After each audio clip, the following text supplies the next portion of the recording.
নবীগঞ্জ শহরে তুচ্ছ ঘটনাকে কেন্দ্র করে দুই পক্ষের মধ্যে 4 ঘণ্টাব্যাপী সংঘর্ষ হয়েছে। এতে একজন নিহত ও শতাধিক লোকজন আহত হয়েছেন। এ সময় অর্ধশতাধিক দোকানপাটে ভাঙচুর ও কয়েকটি দোকানে অগ্নিসংযোগ করা হয়েছে। দাওয়া পাল্টা দেওয়া ও ইটপাটকেল নিক্ষেপে রণক্ষেত্রে পরিণত হয় নবীগঞ্জ শহর। সংঘর্ষের ঘটনায় কয়েক কোটি টাকার ক্ষয়ক্ষতি হয়েছে। স্থানীয় ব্যবসায়ী ও জনসাধারণের মধ্যে আতঙ্ক সৃষ্টি হয়। গত শুক্রবার উপজেলার তিমুরপুর গ্রামের কষ্টু মিয়ার সাথে ইনাদগঞ্জের বাসিন্দা আশায়েদ আলী আশার কথা কাটাকাটি থেকে হাতাহাতির ঘটনা ঘটে।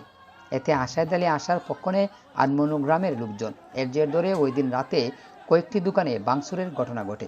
বিষয়টি নিয়ে গত 3 দিন ধরে দফায় দফায় সংঘর্ষ চলছিল। এতে উত্তপ্ত হয়ে ওঠে নবীগঞ্জ শহর। গতকাল সোমবার বিকাল 3টায় পূর্ব ঘোষণা দিয়ে তিমুরপুর ও আনমনু গ্রামের শত শত মানুষ সংঘর্ষে জড়িয়ে পড়েন।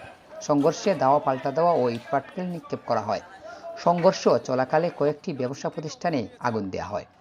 সংঘর্ষ এড়াতে ঘটনাস্থলে 144 ধারা জারি করে প্রশাসন। তবে প্রশাসনের আইন ভঙ্গ করে দফায় দফায় সংঘর্ষ চলে। এতে দুপক্ষের শতাধিক লোকজন আহত হন।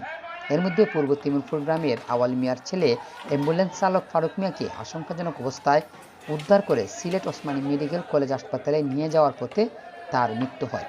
আহত অন্যান্যদের নবীগঞ্জ উপজেলা স্বাস্থ্য কমপ্লেক্স, হবিগঞ্জ জেলা সদর আধুনিক হাসপাতাল ও সিলেট ওসমানী মেডিকেল কলেজ হাসপাতালে ভর্তি করা হয়।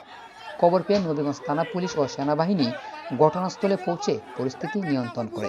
সংঘর্ষ এড়াতে নবীগঞ্জ শহরে অতিরিক্ত পুলিশ ও সেনাবাহিনী মোতায়েন করা হয়েছে। আখলাস আহমেদ প্রিয়, সময় বাংলা।